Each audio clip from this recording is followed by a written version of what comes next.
আচ্ছা ভাই, 2026 সাল কি বাংলা সিনেমার জন্য কোনো মহাযুদ্ধের বছর?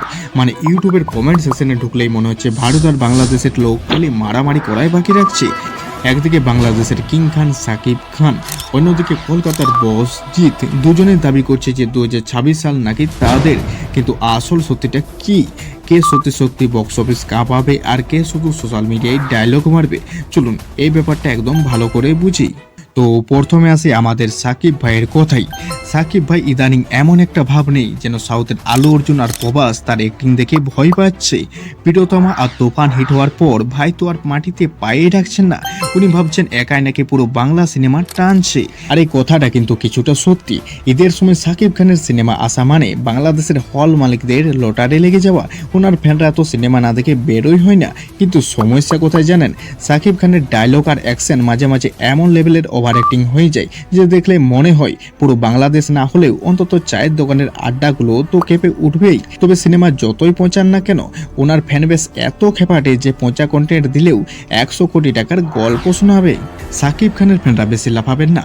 এবার আসছে টলিউডের আসল বস জিতের কথা না বললে তো আবার জিতের ফ্যানরা এসে ফায়ার হয়ে যাবে। কিন্তু জিতের এই 2026 সালের প্ল্যানটা কি ঠিক?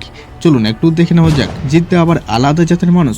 উনি কয়েক বছর ধরে দিব্যি খেয়ে বসে আছেন যে বাংলা সিনেমাকে প্যান ইন্ডিয়া বানিয়ে ছাড়বেন। মানে হিন্দি, তামিল, তেলেগু সব ভাষাতে নিজের ছবি চালাবেন। শুনতে হেভি লাগছে না? কিন্তু বস, হিন্দি ডাবিং সিনেমা রিলিজ করলেই তো আর সিনেমা প্যান ইন্ডিয়া হয় না, তার জন্য দর্শকও লাগে।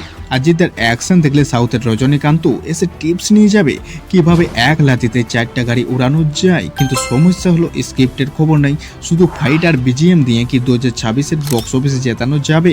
জিতের প্লাস পয়েন্ট একটাই, ওনার এডিটিং আর টেকনিক্যাল কাজ কিন্তু দুর্দান্ত। কিন্তু খামতি কোথায়? ওই যে একই পুরানো মাফিয়া আর বদলা নেওয়ার গল্প। আর এরপর কেউ বলে বিপ্লবী, আবার কেউ বলে ডাকাত। এই সিনেমা আসছে 14ই আগস্ট। দেখা যাক এবার বক্স অফিসে কি তাণ্ডব তোলে। তাহলে 2026 সালে জ্যাকেট খুলে মারপিট কে করবে? সাকিব খান নাকি জিৎ? নাকি দুজনেই জাস্ট হাইপ তুলে হাওয়া হয়ে যাবে? এবার হিসেবটা একটু বুঝিয়ে নিই। ইনকাম আর টাকার দিক থেকে কিন্তু সাকিব খান অনেকটা এগিয়ে থাকবে, কারণ বাংলাদেশের এত বড় মার্কেট, ওনার অন্ধ ফ্যানবেসের কারণে উনি এমনিতেই কোটি কোটি টাকা তুলে নেবেন।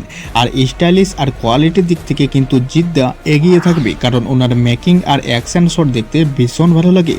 কিন্তু সত্যিটা কি জানেন? দুজন সুপারস্টার যদি 2026 সালে প্যান ইন্ডিয়ার চক্করে পড়ে খামখেয়ালি কন্টেন্ট বানায়, তবে সাধারণ দর্শক কিন্তু ওটিটিতেই সাউথ সিনেমা খুলে বসে থাকবে। কারণ যুগ বদলাচ্ছে ভাই, শুধু ফেস দেখালেই আর টিকিট বিক্রি হয় না, তার জন্য ভালো গল্পও দরকার। তো দিন শেষে 2026 সালে সিংহাসন কার? সাকিব খানের মারপিট হাইপ নাকি জিতের প্যান ইন্ডিয়া মারপিট? তো আপনার কি মনে হয়, আপনি আগামী কার সিনেমা দেখবেন, সাকিব খান নাকি জিতের? আর এই ভিডিওর কমেন্ট বক্সে দেখতে চাই জিত নাকি সাকিব খান, কে এগিয়ে থাকবে।